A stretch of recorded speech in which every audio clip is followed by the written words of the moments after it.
الله أكبر. الله أكبر.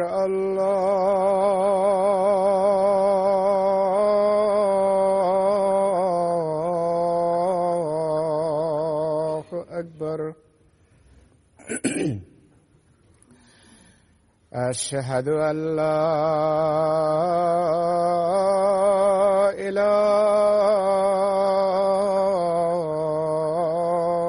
إلا الله. أشهد أن لا إله إلا الله. أشهد أن محمدًا رسول الله.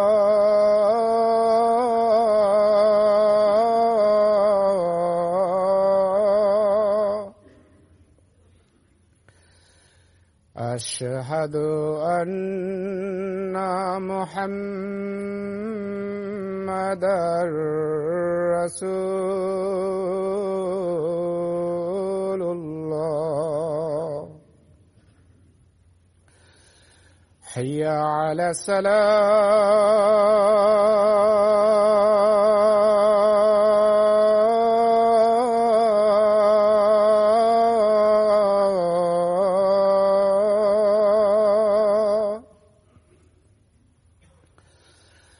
حي على الصلاة.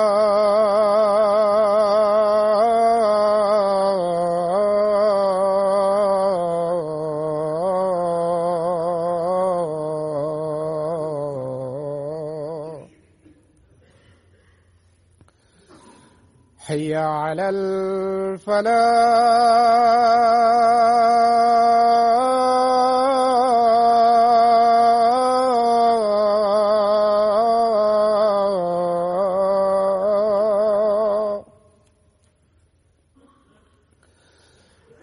حي على الفلاح.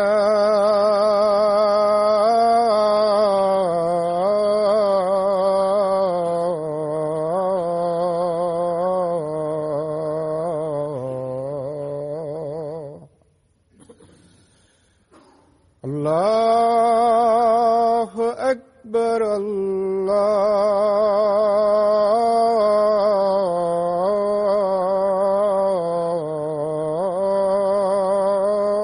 الله أكبر.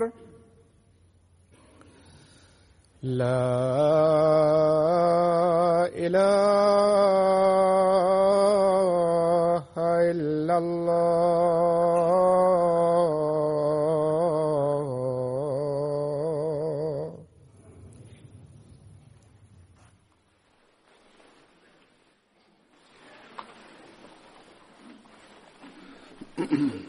السلام عليكم ورحمة الله.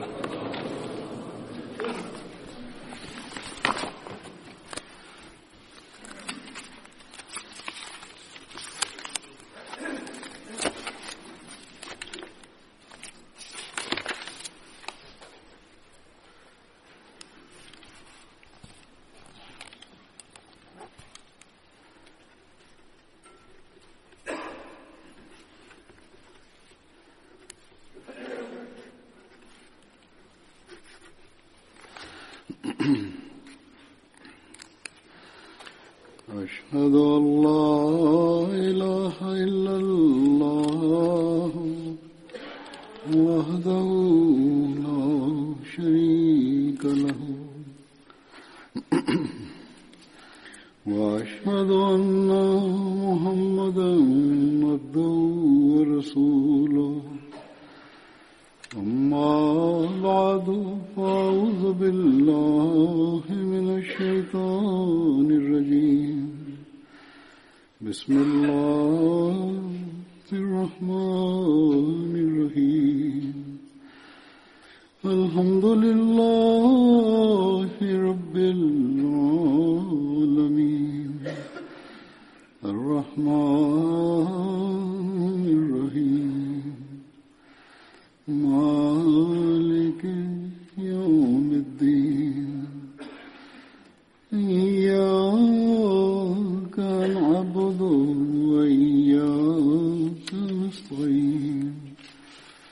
اهدنا الصراط المستقيم صراط الذين أنعمت عليهم غير المغضوب عليهم ولا الضالين.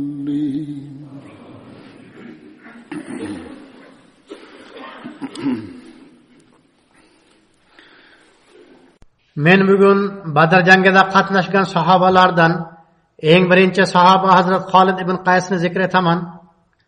Hazrat Xolid Xazraj qabilasining Banu Beyoza oilasidan bo'lgan. Otasining nomi Qays ibn Malik, onasining nomi esa Salma bint Harisa edi. Zavjasining nomi Ummi Rabi edi. Undan Abdurrahmon nomli o'g'il dunyoga kelgan. Ibn Ishoqqa ko'ra u Aqaba baytida ishtirok etgan 70 nafar sahobadan biri bo'lgan. Hazrat Xolid Badr va Uhud g'azotlarida ishtirok etgan. Ikkinchi sahoba Hazrat Haris ibn Xazama Ansari edi. Uning kunniyati Abu Bishr bo'lib, Ansarilarning Xazraj qabilasidan bo'lgan. Bu qabila Banu Abdul Ashal qabilasi bilan ittifoqdosh bo'lgan. Hazrat Haris ibn Xazama Badr, Uhud, Xandaq va qolgan barcha g'azotlarda Payg'ambar sallallohu alayhi vasallam bilan birga ishtirok etgan. Payg'ambar sallallohu alayhi vasallam Hazrat Haris ibn Xazama hamda Hazrat Iyos ibn Buqayr o'rtasida birodarchilikni tuzgan edilar. Tarixda zikr etilishicha, Tabuk g'azoti payti Payg'ambar sallallohu alayhi vasallamning tuyalari yo'qolib qolganda munofiqlar Payg'ambar sallallohu alayhi vasallamga o'z tuyasining qayerda ekanligini bilmaydi-yu, samoviy xabarlarni qayerdan biladi deb e'tiroz bildirgan edilar. Payg'ambar sallallohu alayhi vasallam buni eshitgach, sahobalarga shunday dedilar: "Men Alloh taolo menga bergan xabarlarnigina bilaman." Yana dedilar: "Hozir menga Alloh taolo tuya to'g'risida u faloncha vodida ekanligini xabar qilgan." Bu voqea oldin bir sahobaning zikrida bayon etilgan. Payg'ambar sallallohu alayhi vasallam aytib bergan joydan tuyani topib olib kelgan sahoba Hazrat Haris ibn Xazama edi. Bu sahoba 40-hijriy yili Hazrat Ali xalifaligi davrida 67 yoshida Madinada vafot etdi. Yana bir sahoba Hazrat Xunays ibn Huzafadir. Uning kunniyati Abu Huzafa edi. Hazrat Xunays onasining nomi Zaifa bint Hizyam edi. U Banu Saham ibn Amr qabilasidan bo'lgan. Payg'ambar sallallohu alayhi vasallamning Darul Arqamga kirishlaridan oldin islomni qabul qilgan edi. Hazrat Xunays Hazrat Abdullah ibn Huzayfaning birodari edi.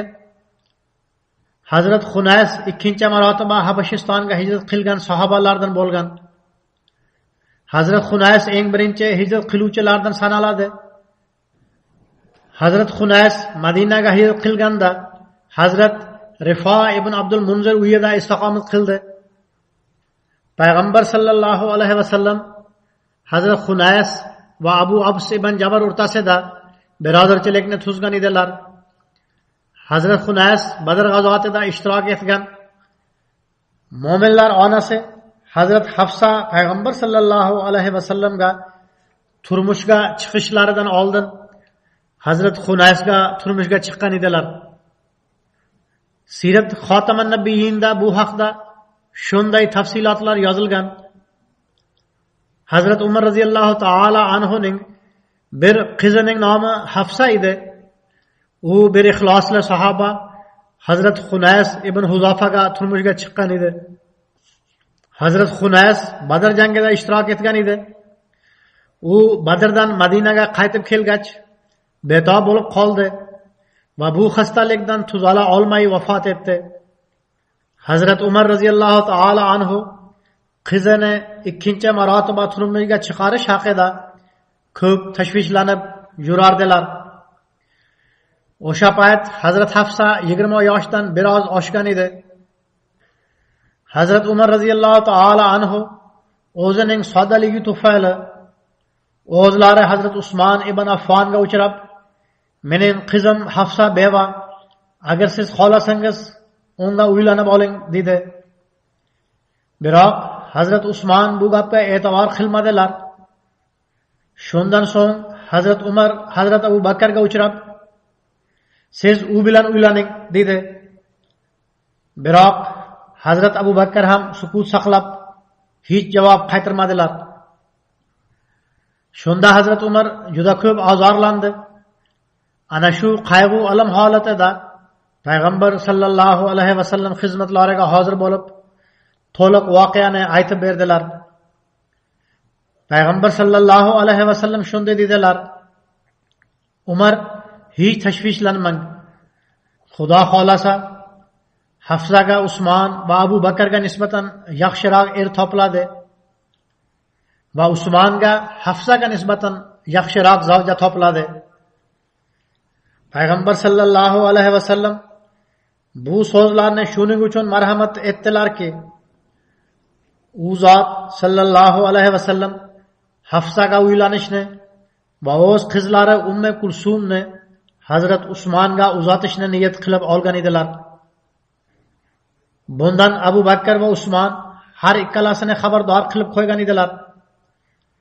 Shuning uchun ular Hazrat Umar tavsiyasiga e'tibor qaratmadilar.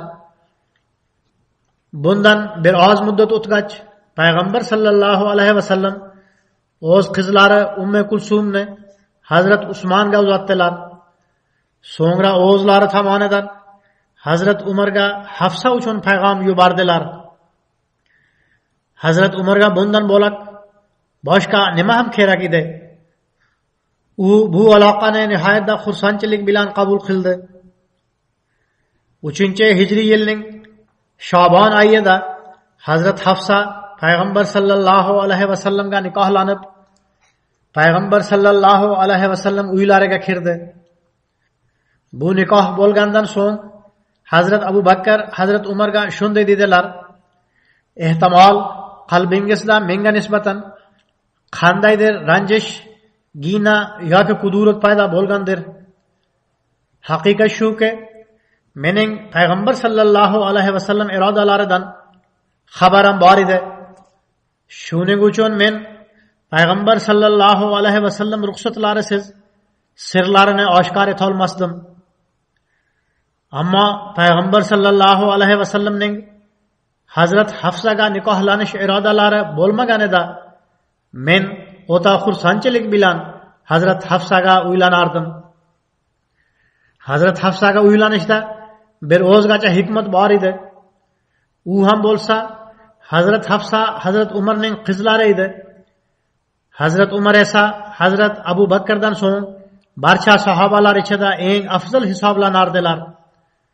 Yana Payg'ambar sallallohu alayhi vasallamning eng yaqin kishilaridan bo'lgan.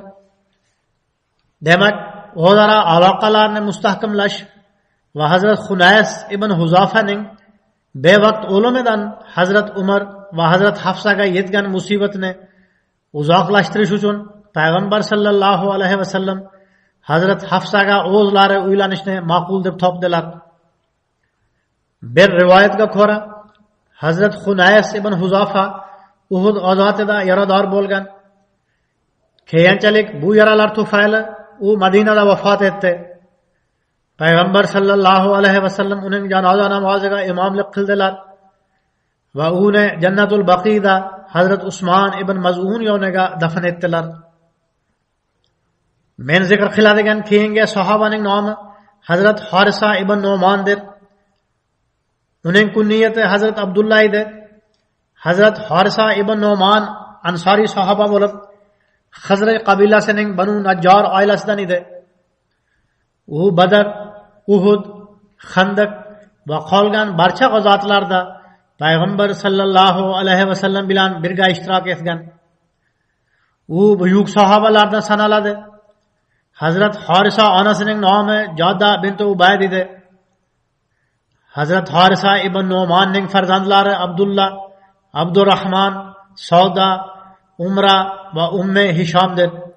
Ular onasining nomi Umme Xolid edi. Uning yana bir farzandi Umme Kulsum bo'lib, onasi Banu Abdullah ibn G'atfonlardan edi. Yana bir farzandi Amatullah bo'lib, uning onasi Banu Jundalardan edi. Yana bir boshqa rivoyatda Hazrat Ibn Abbos shunday deydi: Hazrat Harisa ibn Nu'man Payg'ambar sallallohu alayhi vasallam yonlaridan o'tdi. U zot sallallohu alayhi vasallam yonlarida Hazrat Jabroil o'tirgan edi. Bundan oldin ham bir rivoyat bor edi. Men uni zikr etmadim. U qisqacha quyidagichadir. Hazrat Harisa ibn Nu'man u yerdan o'tayotib Assalomu alaykum deganida Jabroil va alaykum assalom dedi. Biroq batafsil rivoyat Hazrat Ibn Abbosdan quyidagicha naql qilingan. Hazrat Harisa ibn Nu'man Payg'ambar sallallohu alayhi vasallam yonlaridan o'tganda u zot sallallohu alayhi vasallam oldilarida Hazrat Jabroil alayhissalom o'tirgan edi. U zot sallallohu alayhi vasallam u zot bilan pastroq ovozda gaplashayotgan edilar. Hazrat Harisa u zot sallallohu alayhi vasallamga salom bermadi. Jabroil Payg'ambar sallallohu alayhi vasallamdan uning nega salomlashmaganligi haqida so'radi. Shunda Rasululloh sallallohu alayhi vasallam Hazrat Harisadan keyinchalik siz o'tayotib nega salomlashmadingiz deb so'radilar. Hazrat Harisa shunday dedi: Men huzuringizda bir kishini ko'rgan edim. Siz u bilan pastroq ovozda so'zlashayotgan edingiz. Men gaplaringizni bo'lishni yoqtirmadim. Ya'ni salom berib, e'tiboringizni tortmadim. Payg'ambar sallallohu alayhi vasallam mening huzurimda o'tirgan kishini ko'rdingizmi deb so'raganlarida u ha ko'rdim dedi. Payg'ambar sallallohu alayhi vasallam dedilar: U Jabroil edi. Yana Jabroil dedi: Agar bu kishi salom berganida men unga javob qaytarardim. Shundan so'ng Jabroil alayhissalom bu 80 kishidandir dedi. Rasululloh sallallohu alayhi vasallam men Hazrat Jabroildan uning ma'nosi nima deb so'radim dedilar. Shunda Jabroil alayhissalom dedi: Bu kishi Hunayn g'azotida siz bilan birga sobit qadamlik ko'rsatgan 80 kishidan biridir. Ularning rizqi va ular avlodining rizqi jannatda Alloh taolaning zimmasidadir. Demak, Payg'ambar sallallohu alayhi vasallam bu voqeani Hazrat Harisaga aytib berganlar. Onamiz Hazrat Oysha radhiyallohu taala anha rivoyat qilib shunday deydilar: Payg'ambar sallallohu alayhi vasallam unga ko'p ehtirom ko'rsatardilar. Hazrat Oysha yana rivoyat qilib shunday deydilar: U o'z onasi bilan eng yaxshi muomala qilar edi. Payg'ambar sallallohu alayhi vasallam sizlarning barchangiz shunday yaxshilikni qilishingiz lozim deb marhamat qiladilar. Hazrat Harisa ibn Nu'man umrining oxirgi paytlarida ko'zi ojiz bo'lib qolgan edi. U namoz joyidan o'z uyi eshigigacha bir ip bog'lab qo'ygan edi. U o'z yonida bir savatni qo'ygan edi. Unda xurmalar bo'lar edi. Biron bechora miskin yoki kambag'al kelganda yoki biron kishi uchrashish uchun kelganda yoki birovni kambag'al deb o'ylaganda o'zining namoz joyidan ipni ushlab eshigigacha yurib kelar edi va ularga xurma berar edi. Uydagilar bu xizmatni biz bajarib qo'yamiz, ko'zingiz ko'rmaydi, siz nega aziyat chekasiz deyishganda u men Payg'ambar sallallohu alayhi vasallamdan miskin bechoralarga yordam berish yomon o'limdan saqlaydi deb eshitganman derdi. Yana bir rivoyat bo'yicha Hazrat Harisa ibn Nu'manning Madinada Payg'ambar sallallohu alayhi vasallam uylariga yaqin ko'p uylari hamda mol-mulki bor edi. Kerak bo'lganda o'z uylarini Payg'ambar sallallohu alayhi vasallamga taqdim etib qo'yar edi. Ya'ni uylanish paytida yoki biron boshqa ehtiyojlar tug'ilganda doimiy turar joy uchun berib qo'yar edi.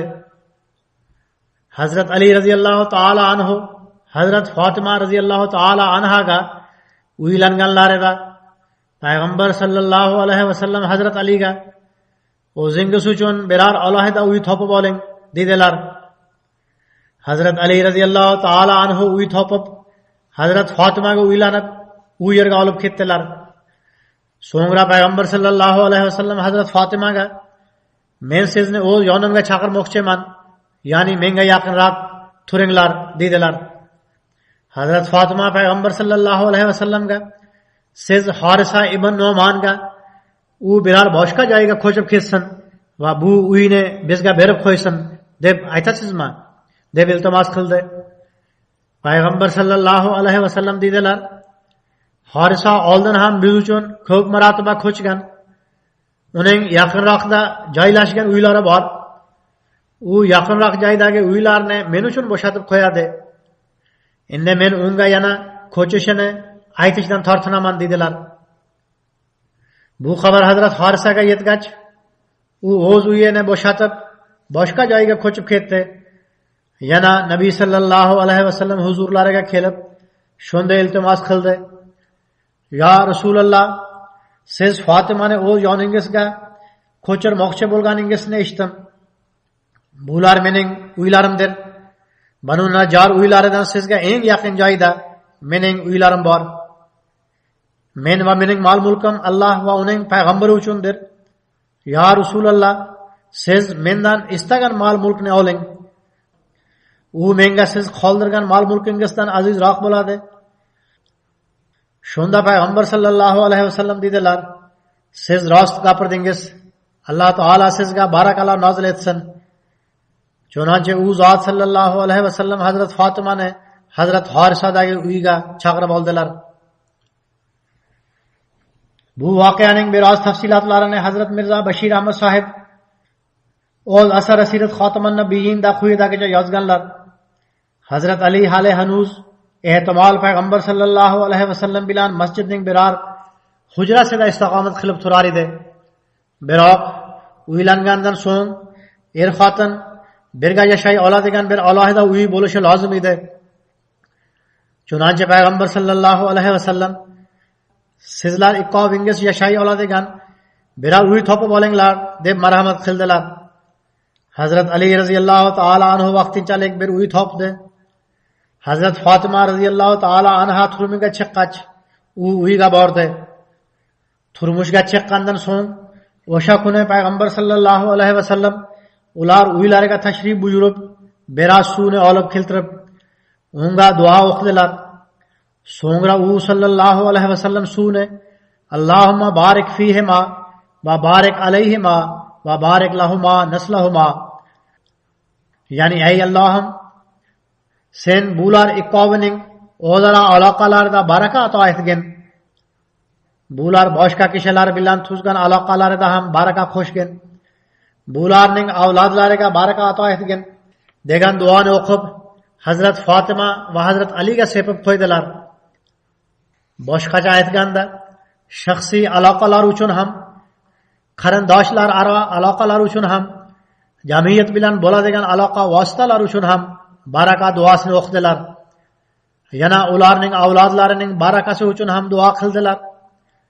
So'ngra bu ikkala yangi turmush qurgan juftlikni yolg'iz qoldirib qaytib keldilar. Bir kundan so'ng payg'ambar sallallohu alayhi vasallam Hazrat Fatimaning uyiga tashrif buyurdilar. Hazrat Fatima payg'ambar sallallohu alayhi vasallamga Hazrat Harisa ibn Nu'man Ansariyda bir necha uylar bor. Siz unga o'zining biror uyini bo'shatib berishini so'rang deya iltimos qildilar. U zot sallallohu alayhi vasallam dedilar: "U oldin ham biz uchun ko'p uylarni bo'shatib bergan. Endi men yana unga aytishdan xijolat chekaman." Hazrat Harisa bundan xabar topgach, yugurib kelib payg'ambar sallallohu alayhi vasallamga shunday dedi: "Ya Rasululloh, menda nimaiki bor bo'lsa, u huzurnikidir. Xudo haqqi, qaysi narsani mendan qabul qilib olsangiz, u menga o'zimda bor narsaga ko'ra ko'proq quvonchga sababchi bo'ladi." So'ngra bu ixlosli sahoba o'zining bir uyini bo'shatib payg'ambar sallallohu alayhi vasallamga taqdim etdi. Hazrat Ali va Hazrat Fatima u yerda istiqomat qila boshlashdi. Hazrat Aisha radhiyallohu taala anha rivoyat qilib shunday deydilar: Payg'ambar sallallohu alayhi vasallam Hunayn kuni sahobalarga murojaat qilib, sizlardan kim bugun kechasi navbatchilik qiladi deganlarida Hazrat Harisa ibn Nu'man asta xotirjamlik bilan o'rnidan turdi. Hazrat Harisa o'zining biror ishida hech shoshilmas edi. Shunda sahobalar uning asta turishini ko'rib, payg'ambar sallallohu alayhi vasallamga Harisani hayo o'zgartirib yuborgan. Bu fursatda tezroq turish kerak edi dedilar. Shunda payg'ambar sallallohu alayhi vasallam shunday dedilar: Harisani hayo o'zgartirib yuborgan deb aytmanglar. Balki sizlar hayo Harisani tuzatib qo'ygan desangizlar, ayni haqiqat bo'ladi. Hazrat Harisa ibn Nu'man Amir Muaviya davrida vafot etgan. Yana bir sahoba Hazrat Bashir ibn Sa'd bo'lib, uning kunniyati Abu Nu'man edi. Sa'd ibn Salama uning otasi bo'lgan. Hazrat Simak ibn Sa'd uning birodari edi. Bular Hazrat qabilasidan bo'lgan. Onasining nomi Unaysa bint Xalifa edi. Zavjasining nomi Amra bint Ravoha edi. Hazrat Bashir ibn Sa'd jahiliya davrida xat savodni bilar edi. U davrda Arabistonda kam sonli kishilar xat savodlaydi. U ikkinchi Aqaba bayti paytida 70 nafar sahoba bilan ishtirok etgan. Hazrat Bashir Badr, Uhud, Xandaq va qolgan barcha g'azotlarda payg'ambar sallallohu alayhi vasallam bilan birga ishtirok etgan. Payg'ambar sallallohu alayhi vasallam 7-hijriy yilning Shobon oyida Hazrat Bashir ibn Sa'd rahbarligida 30 nafardan iborat bir sariyani Fadak ibn Murra tomon yubordilar. Ular o'rtasida qattiq jang ham bo'ldi. Hazrat Bashir nihoyatda botirlik bilan jang qildi. Jang mobaynida to'pig'i qilichdan yaralandi. Dushmanlar uni shahid bo'ldi deb qoldirib ketdilar. Ehtimol bu sahoba hushsiz bo'lib yiqilib tushgan bo'lsa kerak. Qisqasi ular uni o'ldi deb tushunib qoldirib ketdilar. Kechki payt u kishi hushiga kelib Fadaqqa qaytdi. U kishi Fadaqda bir yahudiyning uyida bir necha kun turib, so'ngra Madinaga qaytib keldi. Shuningdek 7-hijriy yilning Shavvol oyida payg'ambar sallallohu alayhi vasallam uni 300 kishi bilan Juman va Juvar tomoniga jo'natdilar. Bu joy Fadaq hamda Qoron vodiysi o'rtasida joylashgan. Bu yerda G'atfon qabilasining ba'zi kishilari Uayniya ibn Hans al-Furadi bilan birgalashib islomga qarshi rejalar tuzar edilar. Hazrat Bashir ular bilan kurashib, ularni tarqatib yubordi. Musulmonlar ba'zilarini qatl etdilar, ba'zilarini asirlikka oldilar va o'lja bilan qaytib kelishdi. Bu kishilar musulmonlarga qarshi jang qilish va musulmonlarga zarar yetkazish uchun to'planardilar. Shuning uchun musulmonlarni muhofaza qilish uchun ularga qarshi ish chora ko'rilar edi. Mol davlatni to'nash yoki o'ljani qo'lga kiritish maqsad emas edi. Men o'tgan xutbada ham aytib o'tganimdek, sahobalarning hech bir sababsiz hujumlari bois payg'ambar sallallohu alayhi vasallam nega jang qildinglar deya qattiq noroziliklarini bildirgan edilar. Hazrat Bashir ibn Sa'd to'g'risida uning o'g'li Hazrat Nu'man ibn Bashir bir rivoyat qilib shunday deydi: Otam meni payg'ambar sallallohu alayhi vasallam huzurlariga olib kelib, men bunga bir qul berdim dedi. Shunda Rasululloh sallallohu alayhi vasallam dedilar: Siz barcha o'g'illaringizga shunday qildingizmi? U yo'q dedi. Shunda Rasululloh sallallohu alayhi vasallam dedilar: Unday bo'lsa undan ham qaytarib oling. Yana bir rivoyatda Hazrat Nu'man ibn Bashir deydi: Oldingi rivoyat ham, bu rivoyat ham Buxoriydandir. Mening otim o'z mol mulkidan bir ozini menga berib qo'ydi. Shunda onim Amrah bint Ravoha: Siz payg'ambar sallallohu alayhi vasallamni bunga guvoh qilib olmaguningizcha rozi bo'lmayman dedi. Otam payg'ambar sallallohu alayhi vasallam huzurlariga bordi, toki u menga bergan sovg'aga u zot sallallohu alayhi vasallamni guvoh qilib olsin. Payg'ambar sallallohu alayhi vasallam: Siz barcha o'g'illaringizga shunchadan mol mulk berdingizmi deb so'raganlarida u yo'q dedi. Shunda Rasululloh sallallohu alayhi vasallam dedilar: Alloh taqvosini ixtiyor qiling. Farzandlaringizga adolat bilan muomala qiling. Xotin qaytib kelib mendan hadiyalarini qaytarib oldi. Sahih Muslimdagi rivoyat bo'yicha payg'ambar sallallohu alayhi vasallamning meni guvoh qilmang, zero men zulmga guvohlik bermayman degan so'zlari bor. Bu masala yoki hadis yoki shunday hadiyani izohlab Hazrat Muslih Maud radhiyallohu taala anhu go'zal rahnumolik qilganlar. U zot radhiyallohu taala anhu deydilar: mening fikrimcha payg'ambar sallallohu alayhi vasallamning ushbu farmonlari muhim narsalar to'g'risidadir, mayda-chuyda narsalar to'g'risida emas. Masalan, agar biz banan yeyotgan bo'lsak, ehtimol biz oldimizdagi bolaga berib qo'yamiz va ikkinchisi bundan mahrum qolishi mumkin. Hadislarda ot, mol-mulk yoki qul to'g'risida misol uchraydi. Payg'ambar sallallohu alayhi vasallam bir kishiga: yo siz barcha o'g'illaringizga ot bering, yo hech biriga bermang deb marhamat qilganlar. Ammo bunga sabab shu ediki, ot o'ta qimmat bo'lar edi. Qul esa u ham bir mol-mulk hisoblangan yoki bundan tashqari biror bir qimmatbaho narsa bo'lsa, u ham man etilgan. Ot ham arablar uchun qimmatbaho edi. Demak, payg'ambar sallallohu alayhi vasallamning bu buyruqlari qalblarda bir-biriga nisbatan dina qudrat tug'iladigan narsalar to'g'risidadir. Ya'ni agar bir farzandga bir narsa berib qo'ysak, ikkinchisiga bermasak, unda o'zaro noroziliklar yuz beradi. Hazrat Muslih Maud radhiyallohu taala anhu davom etib deydilar: bu buyruq arzimagan narsalarga tegishli emas. Masalan, agar bir farzand biz bilan bozorga borsa, biz unga kostyum uchun mato sotib olib bersak, bu joiz bo'ladi. Barcha uchun kostyumni sotib olmagunimizcha bir farzandga ham kostyum sotib olib bera olmaymiz deb o'ylash to'g'ri emas.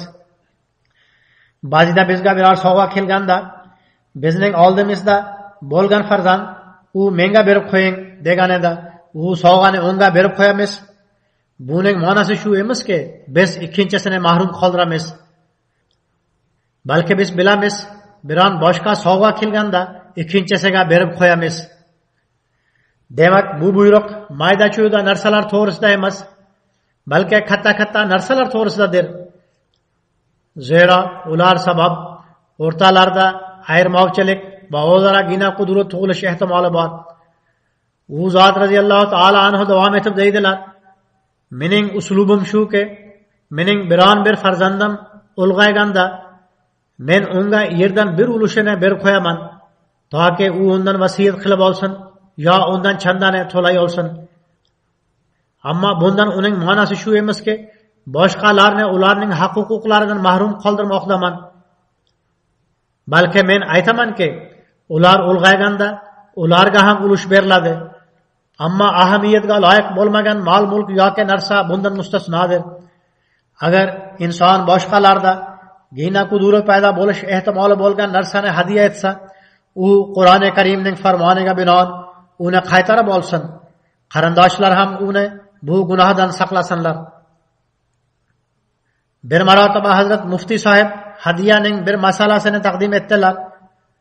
Shunda Muslih Maud radhiyallohu taala anhu: biz bu borada Qur'oni Karimning mol-mulkni taqsimlash bo'yicha buyrug'iga qarashimiz lozim. Qur'oni Karim bunday hadiyani bayon etmagan, balki u merosni aytib bergan. Unda barcha merosxo'rlarning haq-huquqlari belgilangan. Ba'zida kishilar o'z meroslarini taqsimlab berganda bu narsalarni inobatga olishmaydi. Shuning uchun so'ngra sudlarga tortilishadi yoki noroziliklar yuz beradi. Qur'oni Karim belgilab bergan ulushlarni o'zgartirib bo'lmaydi. Endi shu narsani ko'rish kerakki, bu ahkomlarni belgilashda hikmat qanaqa? Merosdan nega barcha o'g'il farzandlarga teng ulush taqsimlab berilishi kerak? Nega payg'ambar sallallohu alayhi vasallam bir bolaning shikoyatiga binoan Rasululloh sallallohu alayhi vasallam uning otasiga: yo siz otni undan qaytarib oling, yo boshqa o'g'illaringizga ham bering deb marhamat qildilar? Bunda hikmat shuki, farzandlar uchun ota-onalarga bo'ysunish shart bo'lganidek, ota-onalar uchun ham farzandlari bilan teng mehr muhabbatda bo'lish shart. Biroq agar ota-onalar bunga xilof ish tutib birovning yonini olsalar, unda farzandlar ham ehtimol o'z mas'uliyatlarini bajarib tursalar ham, ya'ni ota-onalar haq-huquqlarini ado etsalar ham, biroq bularni ado etishda, ya'ni ota-onalarga xizmat qilishda hech qanday halovat his qilmaydilar. Balki uni yo'q deb qabul qilayotgan bo'ladilar. Ya'ni Alloh taolo xizmat qilinglar deb buyurgani uchun xizmat qilayotgan bo'ladilar. Biroq sidqi dildan bajarmayotgan bo'ladilar. Ba'zi kishilarning aytishicha, ba'zi ota-onalarning bunday munosabatlari farzandlari uchun zararli hamda farzandlar va ota-onalar o'rtasida bor mehr muhabbatni yo'qqa chiqaruvchi bo'ladi. Shuning uchun islom bundan man etgan. Biroq vasiyat yoki hadiya o'z farzandlari uchun bo'lmay, din uchun bo'lsa, u joizdir. Joiz merosxo'rlar, ya'ni farzandlardan tashqari boshqalar uchun vasiyat yoki hadiya joizdir. Zero u orqali u kishi o'zi ham mahrum qoladi. Faqat farzandlarga ziyon yetkazmay, o'z zotiga ham ziyon yetkazadi. U mol Alloh taolo yo'lida sarflanadi. Shuning uchun farzandlar ham undan ranjimaydi. Agar hadiya yoki vasiyat farzandlaridan ba'zi bir belgilanganlar nomiga o'tkazilsa, u joiz bo'lmaydi. Bu narsada yana bir tushunadigan joy borki, ado etilishi kerak bo'lgan bir vaqtinchalik mas'uliyat bo'ladi. Bunga misol tariqasida shunday tushunish mumkin. Bir kishining 4 ta o'g'il farzandi bor. U to'ng'ich o'g'lini magistraturaga o'qitdi. Shundan so'ng u kishi ishsiz bo'lib qoldi, yo daromadi azoyib qoldi. Natijada kichik farzandlarining tahsil olishlari to'xtab qoldi. Endi shu yerda u ayirmoqchilik qildi, to'ng'ich o'g'liga nisbatan farq qildi degan e'tiroz bo'lmaydi. Balki bu holat tasodifan yuz bergan. Zero uning xohishi va holati shunday bo'lganki, men dastlab to'ng'ich o'g'limni o'qitaman, keyin boshqa o'g'illarni magistraturaga o'qitaman yoki ular tahsil ola oladigan darajagacha o'qitaman. Ya'ni vaqtinchalik ehtiyojlarga qarata u o'z mas'uliyatini taqsimlab qo'ygan edi. Niyati xolis edi. U hozir shunday qilib olaman, keyin bunday qilib olaman deb o'ylagan edi. Ammo sharoitlar o'zgardi va u o'z xohishlarini amalga oshira olmadi. Biroq buning aksi, agar bir ota o'zining farzandli bo'lgan to'ng'ich o'g'liga 2000 rupiya berib, uni alohida qilib qo'yib, sen tijorat qilib ol desa, ammo boshqa o'g'illari ham bola chaqali bo'lganda ularga hech narsa bermasa, bu joiz emas. Bu ayirmoqchilikdir. Demak, hadiya yoki o'zgacha mol-mulk to'g'risida bu fiqhiy masaladir. Bu fiqhiy masaladir. Har bir kishi uni o'z merosini taqsimlash paytida yoki hadiya qilib berish paytida yoxud vasiyat qilayotganda nazarda tutishi kerak. Xandaq g'azoti to'g'risida bir rivoyat bor. Hazrat Bashir ibn Sa'dning qizi rivoyat qilib shunday deydi: Onam Amrah bint Ravoha matoga ozgina xurmalarni solib shunday dedi: Qizim, bularni oting va tog'ingga berib kel. Yana ularga ayt, bu sizlarning ertalabki taomingizdir. Men bu xurmalarni olib, otim va tog'imni izlayotib, Rasululloh sallallohu alayhi vasallam yonlaridan o'tsam.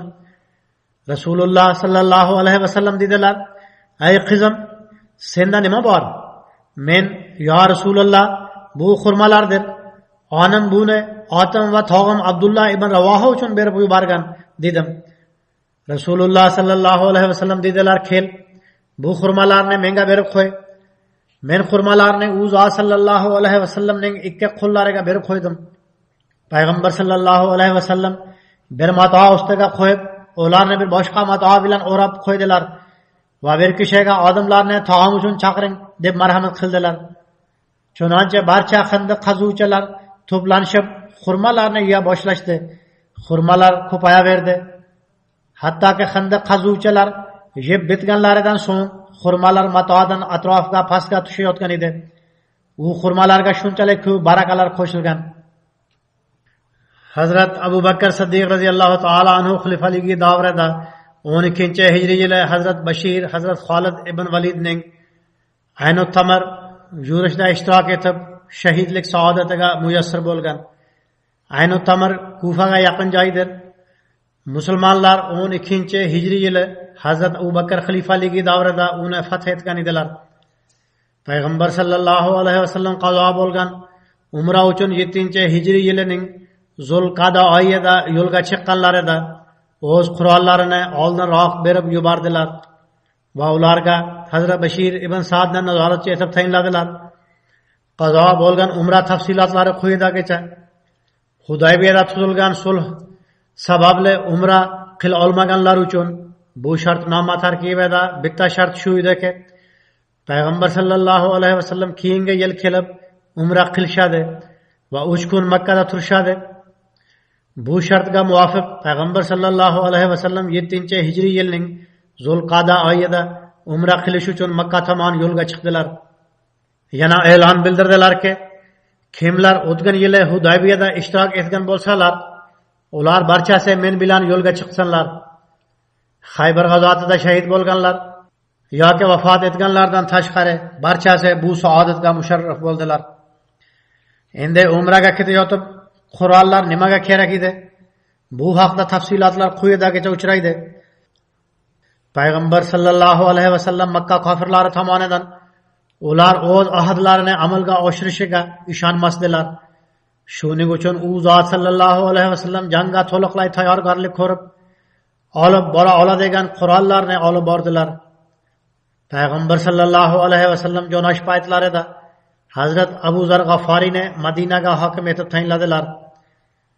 O'zlari 2000 nafar musulmon bilan birgalikda ulardan 1000 tasi otliqlardan iborat edi. Makkaga yo'l oldilar. Qurbonlik uchun 60 ta tuyani o'zlari bilan oldilar. Makka kofirlari Payg'ambar sallallohu alayhi vasallamning qurol aslaha bilan Makkaga kelayotganlari xabarini eshitib, sarosimaga tushdilar. Ular bir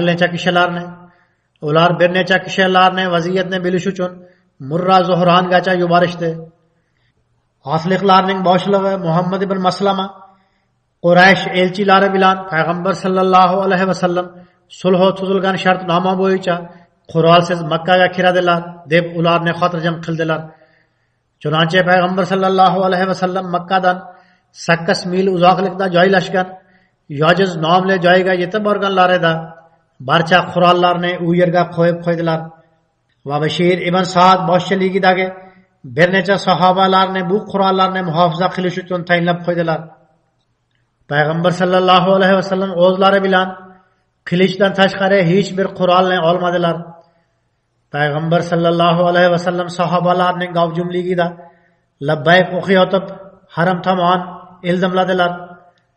Rivoyatlarga ko'ra Payg'ambar sallallohu alayhi vasallam Ka'baga kirganlarida Quraysh qofirlaridan ba'zilari hasad yuzasidan bu manzarani ko'ra olmagani bois tog'larga chiqib ketishdi. Ya'ni ular musulmonlarning tavof qilayotganlariga hasad bilan boqishar edi. Ammo ba'zi kofirlar o'zlarining kengash uyida to'planishdi. Ular u yerdan turib ko'zlarini baqraytirgancha tavhid hamda risolat nashasidan kayf bo'lgan musulmonlarning tavof qilayotgan manzaralarini ko'ra boshlashdi. Va o'zaro bu musulmonlar qanday tavof qilishadi o'zi? Bularni ochlik va Madina istimasi ezib yuborgan. Bular o'ta zaif kishilardir dedilar. Payg'ambar sallallohu alayhi vasallam Masjidul Haromga yetib borgach, o'z ridolarini shunday o'radilarki, u zot sallallohu alayhi vasallamning o'ng yelkalari va qo'llari ochiq qoldi. Payg'ambar sallallohu alayhi vasallam dedilar: Alloh taolo kofirlar oldiga o'z kuch-quvvatini izhor etuvchi kishiga o'z rahmatini nozil etsin. Ya'ni kofirlar gapirayotgan gaplar u zot sallallohu alayhi vasallamga yetib bordi. Payg'ambar sallallohu alayhi vasallam o'z kuch-quvvatlaringizni izhor etinglar dedilar. Payg'ambar sallallohu alayhi vasallam o'z kuch-quvvatingizni shunday izhor etinglarki, sizlarning zaif tanalaringiz ko'rinmasin, balki kuchli tanalaringiz ko'rinsin. yilqalaringiz keng ko'rinsin dedilar. Payg'ambar sallallohu alayhi vasallam o sahobalari bilan dastlabki 3 aylanmada yelkalarni qimirlatib yaxshiroq kibor bilan yurayotib tavof qildilar. Shunday tavof arab tilida ramal deb ataladi. Chunonchi bu sunnat bugungi kungacha davom etib kelmoqda va bu sunnat qiyomatgacha davom etib turadi. Ka'bani tavof qiluvchi har bir kishi dastlabki 3 aylanmada ramal qiladi. Demak, dastlab yurayotib tavof qilishning savobi ana shu. Payg'ambar sallallohu alayhi vasallam qancha umra qildilar? Bu haqda Buxoriyning hadisi bor. Ravi rivoyat qilib shunday deydi: Men Hazrat Anas radhiyallohu taala anhudan Payg'ambar sallallohu alayhi vasallam qancha umra qildilar deb so'raganimda, u 4 marta dedi. Hudaybiyadagi umra Zulqadada qilingan. Uni ham umra deb hisoblashadi. Zero umra qilinmagan, ammo u yerda qurbonliklar qilingan. Sochlarni oldirib qo'yishgan edi. Ba'zi kishilar shu jihatdan buni ham umra deb hisoblashadi. Mushriklar Payg'ambar sallallohu alayhi vasallamni Hudaybiyada to'xtatganlarida 2-yili Zulqadada 2-umra bo'lgan. 1-yil umra bo'lmagan. Hudaybiyada faqat qurbonliklar qilingan. 2-yili Zulqadada 2-umra bo'lgan. Payg'ambar sallallohu alayhi vasallam ular bilan Hudaybiyada sulh tuzgan edilar. Keyin jo'rona umralari bor. O'sha payt Payg'ambar sallallohu alayhi vasallam o'ljani taqsimlab bergan edilar. Mening fikrimcha, Hunayn jangidagi o'lja edi. U payt ham Payg'ambar sallallohu alayhi vasallam umra qilgan edilar. Ravi yana rivoyat qilib shunday deydi: Men Hazrat Anasdan Payg'ambar sallallohu alayhi vasallam qancha marotaba haj qilganlar deb so'rasam, u deydi: Payg'ambar sallallohu alayhi vasallam bir marotibagina haj qilganlar. U zot sallallohu alayhi vasallam haj paytida ham umra qilganlar. Shuning uchun ba'zi kishilar 4 ta umra qilganlar deyshadi. Ba'zilari esa 2 marta deyshadi. Hazrat Bashir ibn Sa'd, Hazrat Abu Bakr Siddiq radhiyallohu ta'ala anhu qo'llariga Saqifa Banu Saida kuni ansorlardan eng birinchi bay'at qilgan kishi edi. Saqifa Banu Saida o'zi nima? Bu haqda shunday qayd etiladi: U davrga yarasha Banu Xazraj qabilasining Madinada o'tirishlari uchun bir xona yoki shiypon bo'lar edi. Payg'ambar sallallohu alayhi vasallam vafotlaridan so'ng u yerda Saqifa Banu Saidada Banu Xazraj qabilasidan Payg'ambar sallallohu alayhi vasallamga o'rinbosarlik to'g'risida bir majlis bo'layotgan edi. Bu majlis haqida Hazrat Umarga xabar qilingan. Yana u zotga munofiqlar hamda ansoriylar bois qandaydir fitna tarqalmasin deya xabar qilindi. Shunda Hazrat Umar Faruq Hazrat Abu Bakr Siddiqni olib Saqifa Banu Saidaga bordilar. U yerga borib bildilarki, Banu Xazraj o'rinbosarlikka iddao qilmoqda va Banu Aws bunga qarshi chiqmoqda. Bu ikkala qabila Madinadagi Ansorilar qabilasi edi. Shu payt Ansori sahoba Payg'ambar sallallohu alayhi vasallamning yetakchilar Qurayshdan bo'ladilar degan farmonlarini eslatdi. Payg'ambar sallallohu alayhi vasallamning bu farmonlari ushbu bahs munozara asnosida ko'pchilikning qalblariga ta'sir o'tkazdi. Ansorilar o'z iddaolaridan voz kechdilar. Barchasi darhol Abu Bakr xalifaligiga bay'at qilishdi. Ammo bunga qaramay Hazrat Abu Bakr Siddiq "Uch kun tinimsiz, sizlar Saqifa Banu Saidadagi bay'atdan ozodsizlar. Agar birovda qandaydir e'tiroz bo'lsa, u aytsin" deya e'lon bildirib turdilar. Ammo hech kim e'tiroz bildirmadi. Bu biroz tafsilotlarni men doktor Hamidullah kitobidan oldim. Bu haqda qiziqarli quyidagi tafsilotlar bor. Bu to'liq mojaro bo'lganda majlislar o'tkazilayotgan edi. Munofiqlar ansoriylarning ko'tarilishi uchun harakat qilayotgan edilar. Shu asnoda Hazrat Umar bilan birga Hazrat Abu Bakr Siddiq u yerga yetib bordilar. Ular yetib borganlarida ansoriylar ular oldida o'z o'y-fikrlarini bildirdilar. Hazrat Abu Bakr Siddiq radhiyallohu ta'ala anhu ham o'z o'y-fikrlarini bildirdilar. Bu barcha jarayondan shu narsa ayon bo'ladiki, ansoriy va muhojirlarning barchasi islom foydasi uchun o'ylanayotgan edilar. Munofiqlar esa fitna paydo qilish uchun urinayotgan edilar. Ammo ansorilardan mo'minlar ham islom foydasi uchun o'y fikr yuritayotgan edilar. Ya'ni xilofat yoki imomlik o'rnatilishi shartdir. Xoh u ansorilardan bo'lsin, xoh muhojirlardan bo'lsin. Ular payg'ambar sallallohu alayhi vasallamdan so'ng xilofatni istar edilar. Ular bu kunni ham jamoat va amirsiz o'tkazishni xohlamas edilar. Chunonchi bir fikr shu ediki, amir ansorilardan bo'lsin, yana bir fikr shu ediki, amir muhojirlardan bo'lsin. Zero ularsiz Arabiston hech kimning boshchiligini qabul qilmaydi. Uchinchi fikr ham bor ediki, ikkita amir bo'lsin, biri ansorilardan, biri Qurayshdan. Muhojirlar ansorilarga shu narsani ham aytib berdilarki, u payt Qurayshdan amir bo'lishi shart edi.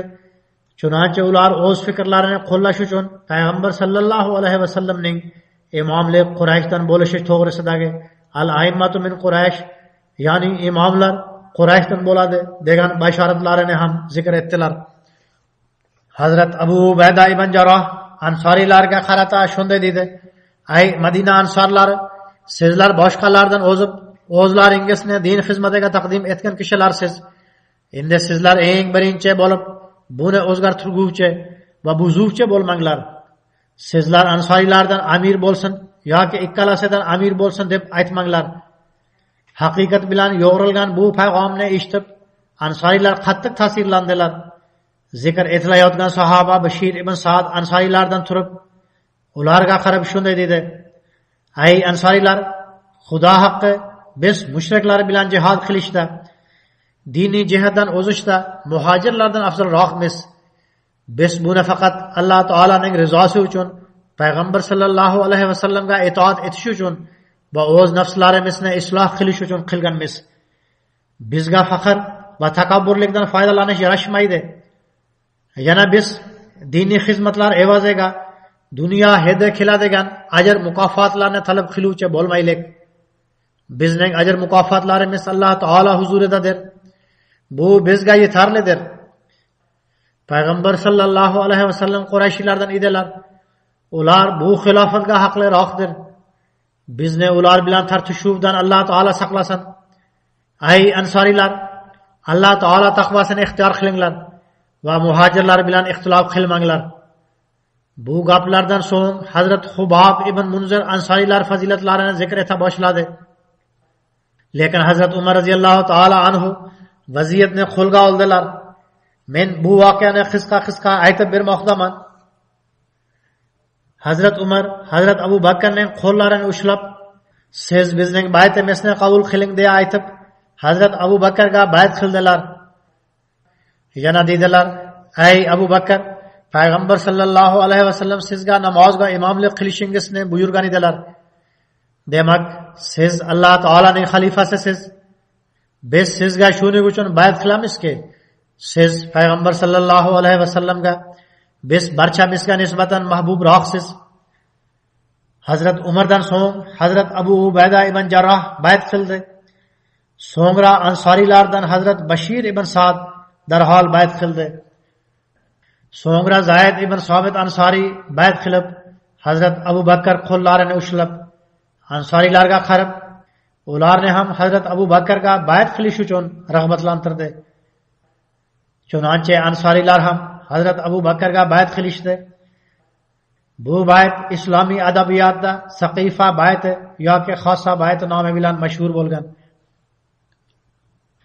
Hazrat Abu Mas'ud ansori rivoyat qilib shunday deydi: "Biz bir marta Sa'd ibn Ubadaning davrasida o'tirgan edik.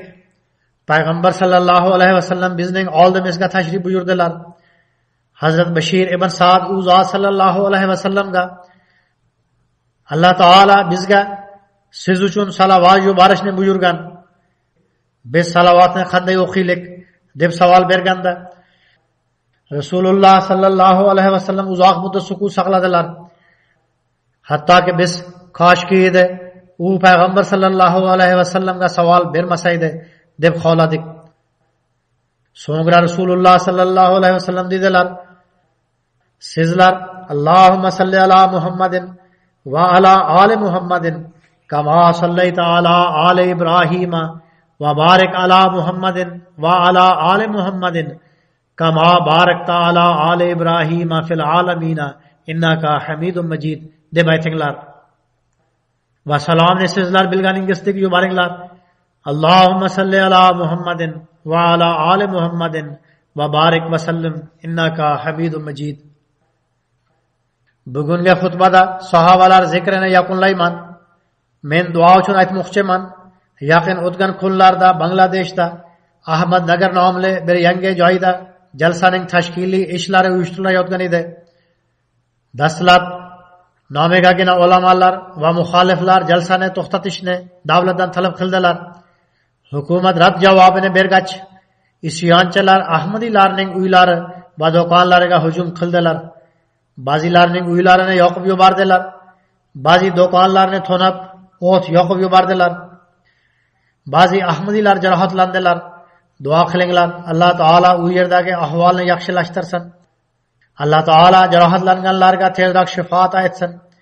Ular ko'rgan zararlarni ham qoplasin. Ular tinchlik, osoyishtalikda o'z jalsalarini qaysi kunlarda bo'lsa ham o'tkazib olsinlar. Namozlardan so'ng men bir g'oyibona janoza namozini ham o'qitaman. Bu janoza Pokistondan dunyopo'rlik Siddiqa begim sohibanikidir. U Janubiy Amerikadagi da'vatchimiz Layq Ahmad Mushtoqning onasi va Shayx Muzaffar Ahmad sohibning zavjasi edi. 1 fevral kuni 74 yoshda vafot etdi. Inna lillahi va inna ilayhi rojiun. Ularning oilasiga Ahmadiyat buvasi Shayx Muhammad Sulton sohib orqali kirib kelgan. U 1897-yili 24 yoshida bayat qilishga odatiga muyassar bo'lgan. Marhuma 1964-yilning 29-avgust kuni turmushga chiqdi. Marhuma to'liq hayotini bir namunali zavja sifatida kechirdi. Cheklangan daromadi bilan o'ziga to'q bo'lib, nafaqat o'zining katta oilasini boqdi, balki o'z qayn birodarlari va qayn singillarini ham uyli joyli qildi. Doimo o'zining halovatidan boshqalarning halovatini ustun tutar edi. Namoz va ro'zaga rioya qiluvchi, kamtar, bag'ri keng, sodda, kambag'allarga yordam beruvchi, soliha va ixlosli ayol edi. Qur'oni Karimni kandasiz tilovat qilar edi. Bir necha Ahmadiy va g'ayri Ahmadiy qizlarga ham Qur'oni Karim o'qishni o'rgatgan. O'zining bir qizi va 2 o'g'liga o'z yonidan xarajat qilib, o'qituvchi yollab Qur'onni yodlatdi. Qur'oni Karimni ko'p yaxshi ko'rar edi. Dunyopo'rda lajna prezidenti, moliyaviy kotiba va matbuot kotibasi sifatida xizmat qilish imkoniga ega bo'lgan. Xilofatni ko'p hurmat qilar edi. Marhuma vasiyat tizimiga qo'shilgan edi. Marhuma o'z orqasida turmush o'rtog'idan tashqari 2 qiz va 5 o'g'ilni qoldirdi. Uning 2 o'g'li o'z hayotini bag'ishlagan. Men zikr etganimdek, bittasi Layq Ahmad Mushtoq sohib Janubiy Amerikadagi Surinam davlatida da'vatchilar boshlig'i sifatida xizmat qilmoqda. Onasi vafot etganda Pokistonga bora olmagan edi. Marhumaning 2-chi o'g'li Muhammad Valid Ahmad Pokistonda da'vatchi bo'lib xizmat qilmoqda. Uning kuyovi Muzaffar Ahmad Xolid sohib da'vatchi bo'lib Pokistonning Ravva shahridagi Islohu Irshod markaziy idorasida ishlamoqda. Alloh taolo marhumani rahim va mag'firat qilib, darajalarini yuksaltirsin. Farzandlariga uning yaxshiliklarini davom ettirishga kuch-quvvat ato etsin. Alloh taolo uning farzandlari uchun qilgan duolarini ham qabul qilsin.